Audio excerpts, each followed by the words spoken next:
સમની નજીક ટ્રક અને મારુતિ વાન વચ્ચે અકસ્માત સર્જાયો હતો. જો કે ઘટનામાં કોઈ જાનહાનિ થવા પામી ન હતી.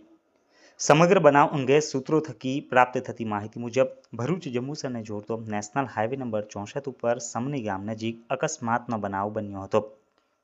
સમની ગામ નજીક આવેલ ઇન્ડિયન ઓઇલ પેટ્રોલ પંપ નજીક ભરૂચથી આમોદ તરફ જતી મારુતિ વેન, જેનો આરટીઓ રજીસ્ટ્રેશન નંબર GJ01RM8297 જે ભરૂચ તરફથી આમોદ તરફ જઈ રહી હતી, તે વેળાએ પાછળથી પૂરપાટ ઝડપે આવી રહેલ ટ્રક નંબર GJ34306069 ના ચાલકે મારુતિ કારને જોરદાર ટક્કર મારતા અકસ્માત સર્જાયો હતો.